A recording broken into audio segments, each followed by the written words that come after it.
Hello dear learners, welcome to our channel Ujjwal teaching point. REET व TET special वाले विद्यार्थियों को उज्ज्वल टीचिंग पॉइंट दे रहा है संपूर्ण सिलेबस, जिसमें ईवीएस, लैंग्वेज, हिंदी और इंग्लिश, साइकोलॉजी, मैथ्स के सभी वीडियोस अपलोड किए जाएंगे।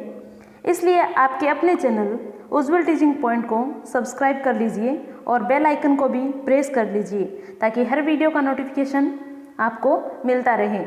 हमारा ये वीडियो आपको अच्छा लगे तो वीडियो को लाइक कीजिए, कमेंट कीजिए और ज़्यादा से ज़्यादा शेयर कीजिए। आज का हमारा ये टॉपिक है रीट व टेट में आने वाली लैंग्वेज फर्स्ट या सेकंड के रूप में इंग्लिश ली गई है। तो हमारा फर्स्ट टॉपिक है parts of speech. Parts of speech में 8 टॉपिक दिए गए हैं, जिसमें noun, pronoun, adjective, verb, adverb, preposition, conjunction, interjection दिए गए हैं, जिसमें फर्स्ट टॉपिक है नाउन, जिसके बारे में आज हम पढ़ेंगे। हमारा आज का टॉपिक है नाउन। तो देखते हैं आज का हमारा टॉपिक नाउन।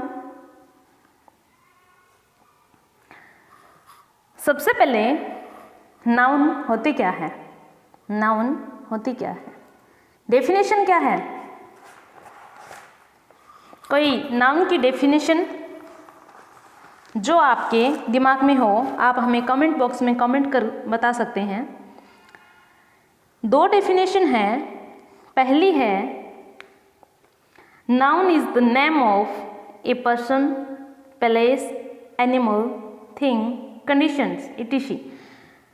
मैं कहूँ कि नाउन किसी पर्सन से संबंधित है, कोई प्लेस है इससे संबंधित है, कोई थिंग है या एनिमल है या कंडीशंस है, इनके नाम को ही नाउन कहा गया है।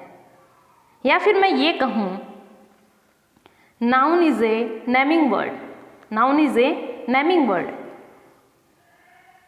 Naming word. तो इन दोनों में से सबसे ज़्यादा बेस्ट यही रहेगी कि noun is a naming word. Example के तौर पे हम देखते हैं तो जो भी नाम हमारे इस ब्रह्मांड में उपस्थित हैं, जिसे हम नाम किसी नाम द्वारा अभिव्यक्त करते हैं, तो वही नाउन है। जैसे मैंने एक नाम लिया पूनम, नाम लिया पूनम। पूनम नाम लेते ही आपके दिमाग में आया कि ये कोई ह्यूमन है। क्या कहा? ये कोई ह्यूमन है। और उसके बाद में मैंने कहा कि ह्यूमन होने के बाद में ये एक फीमेल है, ये एक फीमेल है। पूनम के बाद में ये ह्यूमन है, इसके बाद में ये फीमेल है। ये सभी हमें साइंस के माध्यम से पता चला। किसके माध्यम से? साइंस के माध्यम से। तो ये भी नेम है, ह्यूमन भी नेम है, फीमेल भी नेम है और ये साइंस भी नेम है। तो first definition and second definition दोनों में से कौन सी करेक्ट होती नज़र आ रही है? इनमें से यही है। मैंने आपको सबसे पहले कहा कि noun is a naming word. Noun is a naming word. तो पूनम नेम है, ह्यूमन नाम है, फीमेल ये भी नाम है और साइंस ये भी नाम। इन सभी के बारे में हमें साइंस से पता चला, तो इन सभी को नाम दिया गया है। नाम दिया गया है तो ये नाउन है। एक एग्जाम्पल और लेते हैं। जैसे मैंने नाम लिखा है सुमित। सुमित, तो ये भी किसी का पर्टिकुलर नेम है। इससे भी हमें पता चलता है, जैसे ये मैंने सुमित, माइंड में यही आया कि ये भी ह्यूमन है, ये भी ह्यूमन है। इसके बाद में जब मुझे ये पता चला कि ये ह्यूमन है, तो उसके बाद में हमारे दिमाग में सेकंड थॉट आती है, वो फीमेल है या मेल है। तो जब मैंने नाम लिया सुमित, तो यह है मेल, ये मेल है। तो उसके बाद ये भी हमें साइंस के माध्यम से ही पता चला है। मैंने नाम दिया सुमित, ये भी नेम है। ह्यूमन कहा तो ये भी नेम है। मेल कहा तो ये भी नेम है। तो ये सभी नाउन कहलाएंगे। ठीक है। अब एक एग्जाम्पल हम और लेते हैं, वो है सैड। सैड किसी का नाम है? नहीं, ये इमोशन है। ये इमोशन है। हमें पता चला कि ये किसी का पर्टिकुलर नेम नहीं है, ये इमोशन है, लेकिन है तो ये भी नेम सैड। एक संज्ञा को ही व्यक्त किया जा रहा है, एक नाउन ही बताया जा रहा है, तो ये भी नाउन है। इन सभी को अलग अलग भागों में डिवाइड किया गया है, इनके बारे में हम पढ़ेंगे। सबसे पहले डेफिनेशन को क्लियर कर लेते हैं कि noun is a naming word, जिसमें हर प्रकार के नाम सम्मिलित हैं। जो भी दिए गए हैं वह, जो भी इस संसार में नाम दिए गए हैं वह सारे के सारे नाउन्स के अंतर्गत आएंगे। इसके बाद में नेक्स्ट है टाइप्स ऑफ नाउन, जिसमें सबसे पहले कितने प्रकार है ये नहीं पूछा, सबसे मैंने ये की बात की है कि टाइप्स ऑफ नाउन, ये नहीं पूछा कि कितने टाइप है, कौन कौन से हैं, इनकी डेफिनेशन क्या है। हम एग्जाम्पल के माध्यम से प्रैक्टिकली पढ़ेंगे तो ही समझ में आएंगे अच्छे से।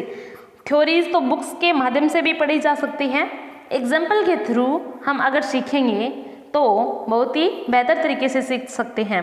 टाइप्स ऑफ नाउन में सबसे फर्स्ट लिया गया है कलेक्टिव नाउन। कलेक्ट करना मतलब ग्रुप, यानी कि समूह है। जब मैंने कहा कि ग्रुप, तो कलेक्टिव नाउन में ग्रुप वर्ड सिंगुलर होगा या प्लूरल होगा? सिंगुलर होगा या प्लूरल होगा? ग्रुप।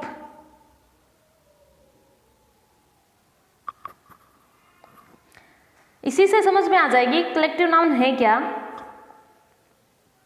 जब किसी ग्रुप विशेष की बात हो रही हो और पूरा ग्रुप मिलकर एक ही काम कर रहा है तो वह सिंगुलर है। बेसिकली कलेक्टिव नाउन सिंगुलर ही होती है, लेकिन यह जब इसको डीपली हम पढ़ते हैं तो इसमें दोनों पार्ट व्यक्त होते हैं, सिंगुलर और प्लूरल दोनों। कैसे? एग्जाम्पल के थ्रू ही पढ़ेंगे। सिंगुलर तब होगा जब व्हेन ऑल वर्क टुगेदर, जब ग्रुप के या किसी टीम के या किसी स्कूल के या क्लास के कोई भी विद्यार्थी है, बच्चे हैं, तो वो मिलकर एक ही काम कर रहे हैं तो वह सिंगुलर में आएगा। सिंगुलर में यानी पूरा ग्रुप सिंगुलर है।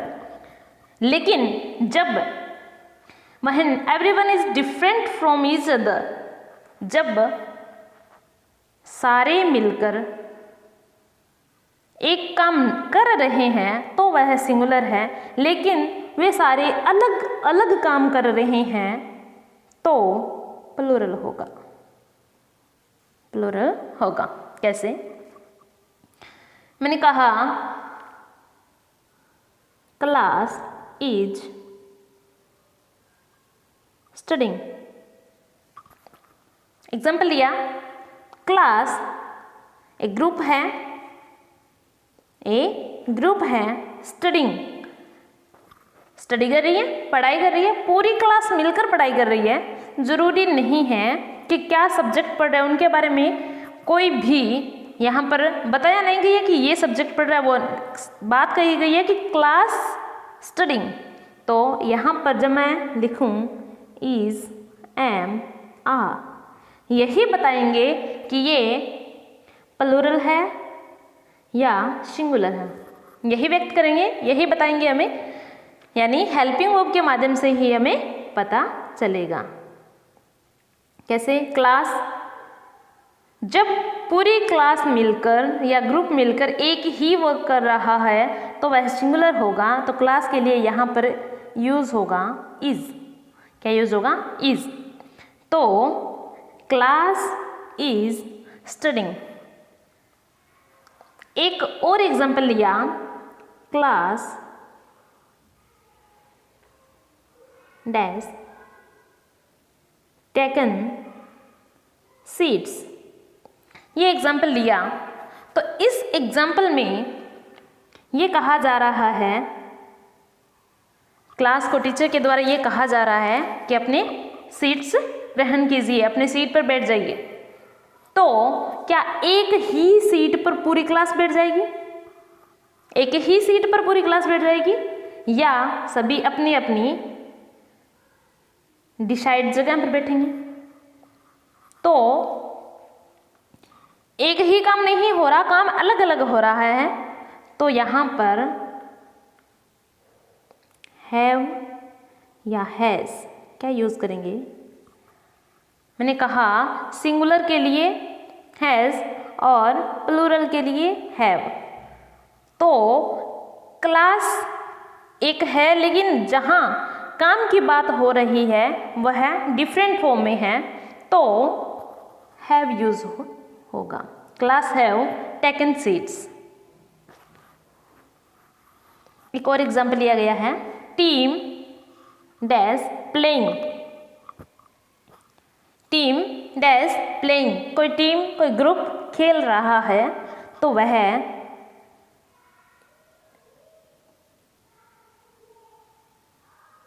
किस फॉर्म में है? सिंगुलर में है या प्लूरल में है?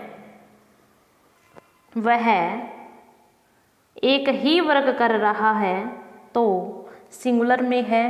अगर अलग अलग काम किया जा रहा है तो वह प्लूरल में है। तो इज आएगा या आ आएगा? इसमें आएगा इज। बात हो रही है ग्रुप की। किसी का भी ग्रुप हो सकता है। ग्रुप में आर्मी का, पुलिस का, कोई भीड़ है, क्राउड है, कोई जानवरों का झुंड है, समूह है, माला है यानी गार्डन है, तो लोग हैं। इन सभी में सिंगुलर और प्लूरल सिचुएशन देखकर, उनका वर्क देखकर ही पता चलेगा कि इसमें जो हेल्पिंग वर्ब यूज करेंगे वो सिंगुलर होगी या प्लूरल होगी। टीम इज प्लेइंग यानी एक ही वर्क हो रहा है। उसी तरह team fighting on the ground, fighting झगड़ा कर रही है, लड़ाई कर रही है। तो क्या सारे मिलकर एक साथ ही लड़ेंगे? नहीं, एक दूसरे के साथ लड़ेंगे, एक दूसरे के साथ लड़ेंगे। तो डिफरेंट है, डिफरेंट फॉर्म में है। यहाँ पर टीम इज आएगा या आर आएगा या एम आएगा? Team are fighting on the ground, is. Clear है? यानी कोई भी ग्रुप जब अलग अलग काम कर रहा है तो प्लूरल होगा, एक ही काम कर रहा है तो सिंगुलर होगा। ठीक है। नेक्स्ट है how to use proper and common noun. Proper and common noun, इनका यूज किस प्रकार किया गया है? सबसे पहले नाउन तो नेमिंग वर्ड है तो नेम कह दूं, दिक्कत नहीं है, नेम। प्रॉपर एंड कॉमन किस प्रकार है? प्रॉपर अपने आप में परफेक्ट है, अपने आप में ही नाम है। जैसे किसी का नाम है भविष्य, Aditya, Jaipur, Rajasthan, cricket, math, physics, cancer, English, Hindi, मैं कोई भी नाम यूज कर सकती हूँ, प्रॉपर है। लेकिन जब ये कहा जाए कॉमन नाउन किस प्रकार होगा, तो प्रॉपर हो गया कंप्लीट नेम, परफेक्ट, और कॉमन ऑर्डिनरी। यानी इसको एग्जाम्पल के माध्यम से देखते हैं तो नाउन हो गया नेम, मैंने कहा इंग्लिश, प्रॉपर है या कॉमन है? इंग्लिश में कुछ और है, इंग्लिश में है वही अल्फाबेट्स, तो इंग्लिश एक लैंग्वेज है जो कि प्रॉपर है। ठीक है। मैंने कहा क्लास, कौन सी क्लास? इंग्लिश की क्लास, मैथ्स की क्लास, फिजिक्स की क्लास, केमिस्ट्री की क्लास, डांस क्लास, क्या? तो ये क्लास क्या है? कॉमन है, ये कॉमन है। किस प्रकार? जब मैं कहा क्लास तो ये हो गई कॉमन। जब कहा डांस तो ये हो गया प्रॉपर। जब प्रॉपर और कॉमन दोनों को मिक्स किया तो बना डांस क्लास। अलग अलग हमने पढ़ा, डांस प्रॉपर है, क्लास कॉमन है। क्लास वर्ड कॉमन है, कौन सी क्लास, किसकी क्लास? इंग्लिश की, हिंदी की, मैथ्स की, किसी की भी क्लास है तो वह प्रॉपर है। अगर बात की क्लास की तो वह कॉमन है। समझ आई? प्रैक्टिकली पढ़ना है, ना कि थ्योरी पढ़नी है। जब मैं ये बात कहूँ कि the noun which denotes proper person place etc is called proper noun, तो ये डेफिनेशन हो गई बुकिश, यानी किताबी भाषा हो गई न। मैंने ये कह दिया, एग्जाम्पल के माध्यम से आपको ये बता दिया कि डांस ये है प्रॉपर। जब मैंने कहा क्लास ये है कॉमन। दोनों ने क्या कहा? Dance class. किसकी क्लास? डांस की क्लास। तो ये प्रॉपर हो गई। हमें पता चल गया कौन सी क्लास लेनी है, डांस की क्लास लेनी है। ठीक है। नेक्स्ट है हाउ टू यूज। अब इनका उपयोग कैसे करेंगे? एक वर्ड लिखा गोल्ड। गोल्ड ये प्रॉपर है या मटेरियल नाउन है? कोई पदार्थ है, धातु है, मटेरियल होगा, मटेरियल होगा। लेकिन ये प्रॉपर भी है, किसी का नाम भी है इसमें, गोल्ड। इसी तरह एक बहुत ही मोस्ट इम्पोर्टेंट एग्जाम्पल लिया गया है जिससे कि पता चलेगा कि किस प्रकार हमने नाउन यूज की है। एग्जाम्पल लिया है पूजा डैश करीना कपूर। इसमें सिमिलरिटी क्या है? क्या सिमिलर है इसमें? यानी कहने का मतलब है इनकी पर्सनैलिटी। जब मैंने पूजा का नाम लिया और करीना कपूर का नाम लिया, फिल्म इंडस्ट्री की एक्ट्रेस है, तो वह फेमस है अपनी पर्सनैलिटी, यानी वह ब्यूटीफुल है। इसलिए तो मैंने क्लास के लिए ही पूजा का नाम लिया। तो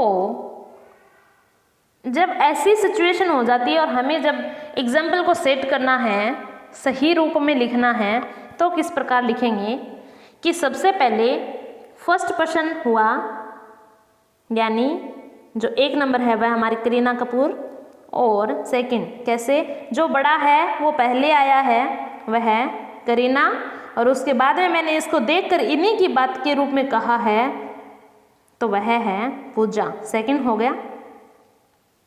अब हमें लिखना है सेकंड पर्सन को पहले, यानी पूजा। इसको मैंने फॉर्मूला भी दिया है, टू पीपल हो तो पर्सनैलिटी सिमिलर हो तो सेकंड पर्सनैलिटी सबसे पहले आएगी। कौन सी? पूजा। पूजा प्लस द यूज होगा, आर्टिकल लगेगा पूजा द करीना कपूर। करीना कपूर आपस में कंपैरिजन किया गया है कि पूजा हमारे तो करीना कपूर है। इसी तरह इसके एग्जाम्पल बनाए गए हैं। Manju is the Kareena Kapoor of our class, Rahul is the Virat Kohli of our society. समझ सकते हैं, सेकंड पर्सन को सबसे पहले लिया है, द यूज किया है और फर्स्ट पर्सन को लिख दिया है। सेकंड पर्सन को सबसे पहले लिया है, द यूज किया है और सेकंड जो हमारा फर्स्ट पर्सन था उसे सबसे पहले लिख दिया गया है। समझ में आया? अगर आपको हमारा ये सेशन अच्छा लग रहा है तो वीडियो को ज़्यादा से ज़्यादा लाइक कीजिए, कमेंट कीजिए, और अगर कोई क्वेश्चन है पूछना चाह रहे हैं तो वो कमेंट बॉक्स में लिखकर आप हमसे पूछ सकते हैं, और वीडियो को ज़्यादा से ज़्यादा शेयर कीजिए। नेक्स्ट है मटेरियल नाउन। मीन्स कोई पदार्थ है। जब 5वीं क्लास तक के बच्चे को, 5वीं या 8वीं क्लास के बच्चे को पढ़ाया जा रहा हो, उनको नज़र रखकर अगर हम पढ़ते हैं तो हमें हर चीज़ समझ में आती है। उसी तरीके से मैं पढ़ाने की कोशिश कर रही हूँ। मटेरियल नाउन यानी कोई पदार्थ, किसी धातु यानी कोई लिक्विड, तो उनकी बात की जा रही है। सबसे पहले ये होंगे सिंगुलर। इनकी जो विशेषताएं हैं उनमें सबसे पहले ये होंगे सिंगुलर। उसके बाद no use of article with them, इनके साथ कोई भी आर्टिकल नहीं लगेगा, ए एन या द, तो ये कोई भी नहीं लगेंगे। जैसे कि मैंने एग्जाम्पल लिया आयरन, तो सेंटेंस के रूप में इसे लिखा, iron is the required to construct this gate. तो मैंने ना ही कोई आर्टिकल यूज़ किया है और आयरन के लिए इज, एम, आर में से मैंने सिंगुलर इज को चुना है, तो यह है इज। इसके और भी एग्जाम्पल पढ़ सकते हैं, gold, silver, wheat, oil, petrol, diesel, water, milk, juice, scent. इनके द्वारा भी हम एग्जाम्पल बनाकर समझ सकते हैं। इम्पोर्टेंट यही है कि सिंगुलर होगा प्लस कोई भी आर्टिकल यूज नहीं होगा। आपका अपना YouTube चैनल है उज्ज्वल टीचिंग पॉइंट, जिसको सब्सक्राइब कर आप हमारे साथ जुड़ सकते हैं। तो जल्दी से जो भी नए जुड़ रहे हैं वह चैनल को सब्सक्राइब कर लीजिए, ताकि हर वीडियो की नोटिफिकेशन भी आपको मिलते रहे।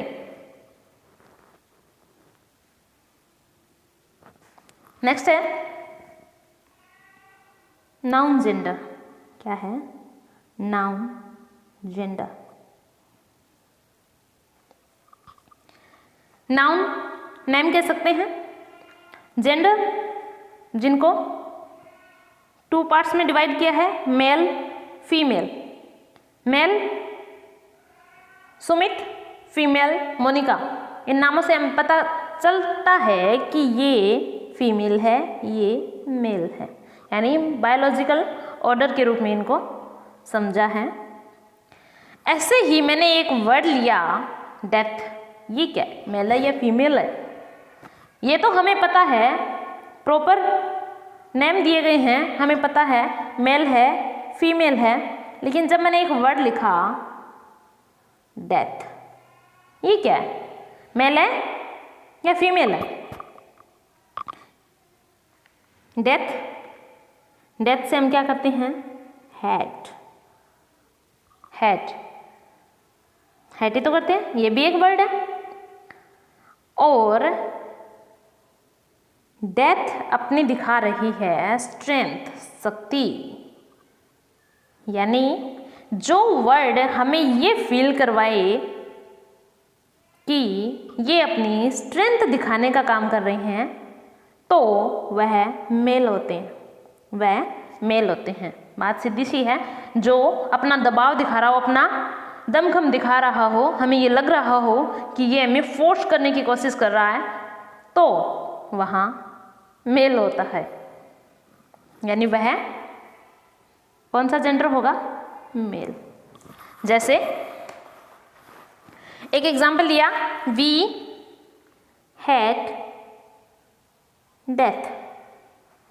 डेथ एक शब्द है जो स्ट्रेंथ दे रहा है, जैसे कि पापा, मेल है ये वर्ड, मैंने कोई नाम नहीं लिया है, पापा, ये मेल है या फीमेल है? मेल। कैसे पता चला कि जब हम अपने पापा से पॉकेट मनी के लिए या फीस के लिए, किसी भी प्रकार के लिए हम पैसे लेते हैं, जब उनसे पूछते हैं या कहते हैं हमें पैसे चाहिए, तो पापा पूछेंगे क्यों चाहिए, कितने चाहिए, क्या लाओगे, क्या करोगे, ना जाने कितने सवाल पूछे जाएंगे, और अंत में ये भी कह दिया जाएगा कि नहीं है मेरे पास पैसे। तो वह स्ट्रेंथ दिखा रहे हैं तो समझ लेना कि वह मेल है। आज तक हम पढ़ते हैं, मैंने एक नाम लिया है मून, जिसे कुछ चंदा मामा कहते हैं, कुछ चंद्रमा कहते हैं, कुछ चंदा कहते हैं। तो ये क्या है? मून। वी लाइक वर्ड लिया, लाइक किसे? मून को। तो मून वर्ड मेल है या फीमेल है? जब इसके साथ साथ में, ये नाउन के साथ में जेंडर का भी नॉलेज होना जरूरी है, जिसके कारण ही हम नाउन्स को कंप्लीटली सीख सकते हैं। मेल है या फीमेल है? मून स्ट्रेंथ दिखा रहा है, मून अच्छा लग रहा है नाम बोलकर ही, यानी शांति महसूस हो रही है हमें, जो कि स्नेह का प्रतीक है। किसका? लव। तो मून वर्ड फीमेल है। आज तक चंदा मामा कहते हैं ये, अब चंदा मामी कहना शुरू कर दीजिए, क्योंकि मून वर्ड फीमेल है। ओके? ऐसे ही बहुत सारे और वर्ड भी हैं। नेक्स्ट है नेचुरल ऑब्जेक्ट्स, जिसमें स्ट्रेंथ और लव यानी मेल और फीमेल में हमने बांटा। कैसे? एग्जाम्पल के थ्रू समझेंगे तो sea is roaring in dash full strength. समुद्र अपनी पूरी शक्ति के साथ गरज रहा है। तो यहाँ पर मेल है, फीमेल है या अदर है? सी वर्ड है, सी, जिसको देखकर हम यहाँ पर उनके प्रोनाउन भरेंगे, फील करते हैं। तो सी आएगा, हर आएगा या हिज आएगा। हमें पता है कि यह भी अपनी स्ट्रेंथ दिखा रहा है, तो है तो मेल ही, जिसके लिए हम ही यूज़ करेंगे। और ये अपनी यानी ऑब्जेक्ट्स यूज़ कर रहे हैं हम यहाँ पर। ऑब्जेक्ट का जो प्रोनाउन है वह लिखना है, तो ही, हिज, हिज फुल स्ट्रेंथ। क्या होगा? His full strength. सेकेंड लिया, love is lovable in dash every form. स्नेह, प्रेम हमेशा स्नेहमयी ही होता है, किसी भी कंडीशन में देख लीजिए। तो लव वर्ड हुआ फीमेल, जिसके लिए ही यूज़ करोगे, हिज यूज़ करोगे या हर लिखोगे। सी हर, तो यहाँ होगा हर। नेक्स्ट है common gender, it can be male या female. It can be male और फीमेल। जैसे कॉमन जेंडर कॉमन नाउन की तरह है। पायलट मेल फीमेल दोनों हो सकते हैं। Doctor, student, teacher, PM, CM, इनके बारे में बात की है तो ये मेल और फीमेल दोनों हो सकते हैं। आगे कहा स्टूडेंट इज इन, एक एग्जाम्पल लिया है, स्टूडेंट इज इन हिज या हर क्लास, सी या he is writing his her exam. तो स्टूडेंट वर्ड के लिए ही या सी दोनों ही यूज़ कर सकते हैं। अगर मेल है तो हम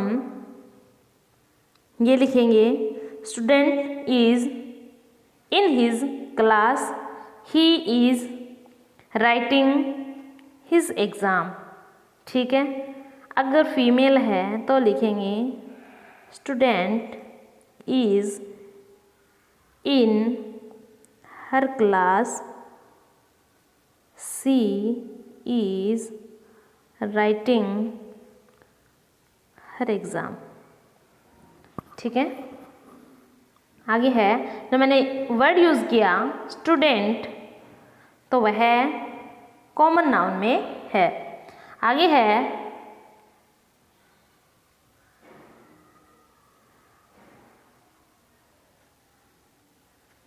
न्यूट्रल जेंडर, जो कि नॉन लिविंग थिंग्स के लिए भी यूज़ होता है। और मैं कहूँ कि यह लिविंग थिंग्स के लिए भी यूज़ होता है, तो किस प्रकार होगा देखिए। जरूरी नहीं होता कि यह निर्जीव वस्तुओं के लिए ही प्रयोग में हो, यह लिविंग थिंग्स के लिए भी यूजेबल है। किस प्रकार, जब this is a chair, this is a chair ये कहा, तो इज ए चेयर के लिए दिस यूज़ कर लिया। हमें पता है ये नॉन लिविंग है।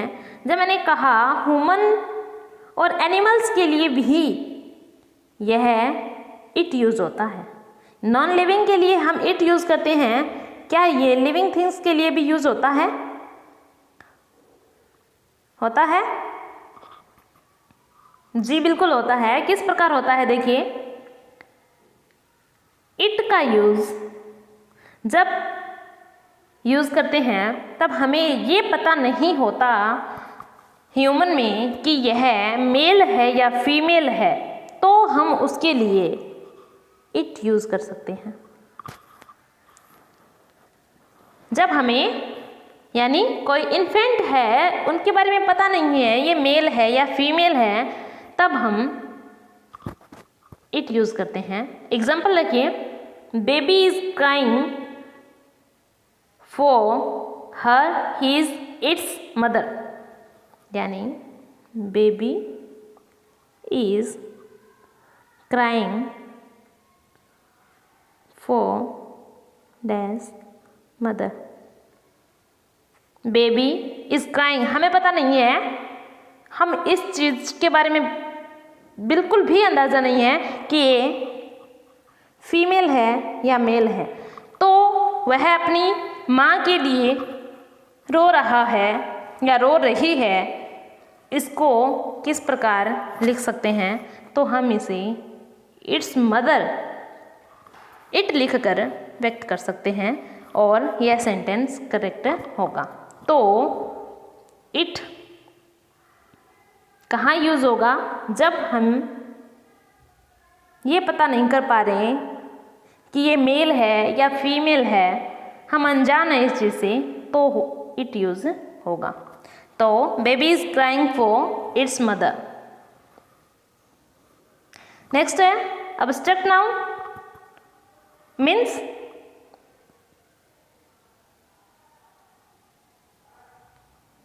इमोशन। जैसे I have dash favour, I have survey headache. Abstract noun क्या होती है, वी कैन नॉट टच छू नहीं सकते और सी या देख नहीं सकते, बट वी कैन फील, लेकिन हम उसे फील कर सकते हैं। हम उसे फील कर सकते हैं कैसे, आई हैव फीवर, क्या आप फीवर को टच कर सकते हैं, देख सकते हैं?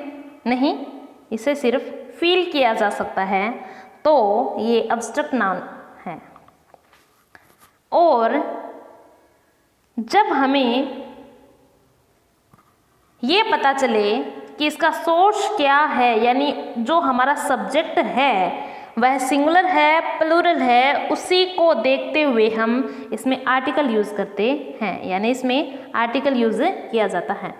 यानी वी कैन नॉट टच और see but we can feel, source article यानी a an the, a an the, इन्हीं में से यूज करेंगे। एग्जाम्पल लिया है BSNL 4G is high speed net connector. Touch कर सकते हो, देख सकते हो? नहीं। जब हमारा मोबाइल सुपर फास्ट चल रहा है 4G की स्पीड से, तो हमें फील हो रहा है कि हाई स्पीड है। तो BSNL सिंगुलर है या प्लूरल है? ये सिंगुलर फॉर्म में है, तो आर्टिकल ए होगा, एन होगा, द होगा। BSNL is a high speed यानी a high speed net connector. I am in hurry. Feel कर सकते हो? जरूर कर सकते हैं। तो इसके लिए आई एम इन ए हरी, मैं जल्दी में हूँ। Today is a hot sunny day, तो यहाँ लिखा ए। आर्टिकल यूज किया है। अब्स्ट्रैक्ट नाउन में आर्टिकल यूज होगा प्लस इमोशन होंगे, तो उनको हम फील कर सकते हैं, ना ही हम उसे देख सकते हैं, ना ही हम उसे टच कर सकते हैं। ठीक है। अब है नाउन विद नंबर्स। नंबर्स के साथ में, नाउन के रूप में हमने, नाउन के साथ में हमने जेंडर पढ़े, जेंडर के साथ में नंबर्स के भी बारे में हमें पता होना जरूरी है। तो नंबर्स, सबसे पहले नाउन के जो इसमें नंबर यूज किए गए हैं वह डेफिनिट और इनडेफिनिट, टू टाइप हैं, यानी डेफिनिट और इनडेफिनिट। डेफिनिट कौन से हैं, इनडेफिनिट कौन से हैं? डेफिनिट वो नंबर होते हैं जो एग्जैक्ट है हमारे पास में, जैसे 1, 2, 3, 4, 5, 6, यानी या फिर फर्स्ट, सेकंड, थर्ड, फोर्थ, यही होते हैं जिसके बारे में हमें श्योर है, निश्चित हैं, डेफिनिट हैं, वही हैं। और इनडेफिनिट वो होंगे जो अनिश्चित होंगे, जिसके बारे में हमें पूरी जानकारी यानी सही नॉलेज नहीं होगा, कितने 1 है, 2 है, 3 है, 4 है, पता नहीं होगा। तो डेफिनिट को 2 भागों में फिर डिवाइड किया गया, कार्डिनल, ऑर्डिनल। कार्डिनल कौन से होंगे? जो ये बताएं कि यह संख्या 1, 2, 3, 4 के रूप में है, और ऑर्डिनल ये बताएंगे कि यह first, second, third, fourth, fifth या सिक्स के रूप में है। तो नंबर्स में डेफिनिट और इनडेफिनिट, डेफिनिट में कार्डिनल और ऑर्डिनल। ठीक है। कार्डिनल में 1, 2, 3, 4 और ऑर्डिनल में first, second, third, fourth. Example के थ्रू पढ़ेंगे तो एक एग्जाम्पल लिया है, I have second car. Second ये वर्ड सही है या गलत है? I have second car, second word cardinal है या ऑर्डिनल है? ये ऑर्डिनल है, हमें यूज करना था कार्डिनल। क्यों? सेकंड कार है, नहीं, मेरे पास 2 कार हैं, तो आई हैव 2 कार्स, मेरे पास 2 कार हैं। ये सही होता और ये गलत। सेंटेंस होगा आई हैव 2 कार्स। ऐसे ही एक सेंटेंस है, out of these 2 girls second one is my favourite. Second one जो कि ऑर्डिनल है, और आउट ऑफ दीज 2 ये क्या है? कार्डिनल है। तो समझ गए डेफिनिट में कार्डिनल और ऑर्डिनल किस प्रकार है? ठीक है।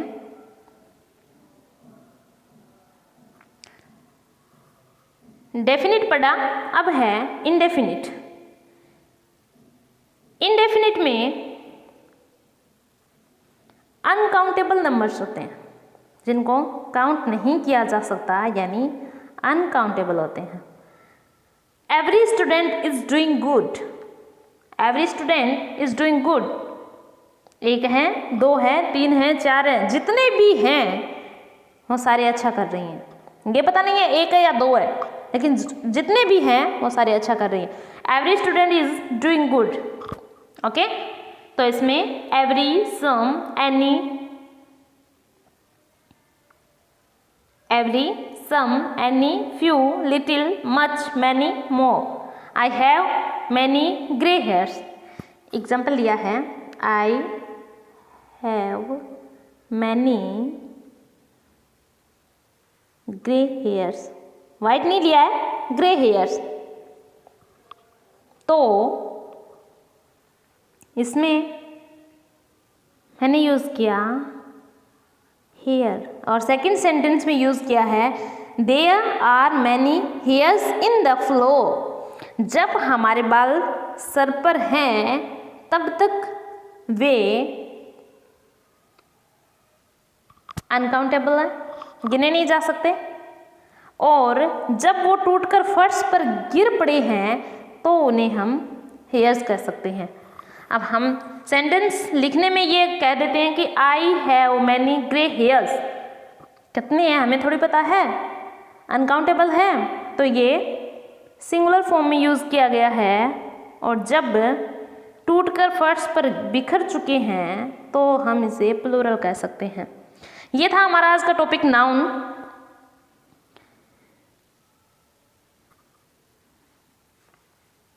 नाउन का टॉपिक पार्ट्स ऑफ स्पीच में नाउन फर्स्ट टॉपिक था जो कि पूरा कर लिया गया है, जो कि अगर आपको समझ में आया है तो वीडियो में को लाइक कीजिए, कमेंट करके हमें ज़रूर बताइए ताकि हमारा भी मोटिवेशन और ज़्यादा बढ़ता रहे, हम भी मोटिवेट होते रहे। और वीडियो को ज़्यादा से ज़्यादा शेयर करना है ताकि हर स्टूडेंट के पास पहुंच सके और वह बहुत ही कम समय में टॉपिक को पूरी तरह सीख सके। ये नहीं है कि ये बुक के माध्यम से सीखा जा रहा है, नहीं, यह एग्जाम्पल्स के द्वारा प्रैक्टिकली सीखा जा रहा है। तो वीडियो को ज़्यादा से ज़्यादा लाइक करना है, कमेंट करने हैं और वीडियो को बहुत ही ज़्यादा शेयर करना है ताकि हर वीडियो हर स्टूडेंट के पास पहुंच सके। और जो हमारे चैनल पर नए हैं वो हमारे चैनल यूटीपी को उज्ज्वल टीचिंग पॉइंट को सब्सक्राइब कर लीजिए और बेल आइकन को भी प्रेस कर लीजिए ताकि हर वीडियो की नोटिफिकेशन आपको मिलती रहे। वीडियो को देखने के लिए बहुत ही बहुत धन्यवाद।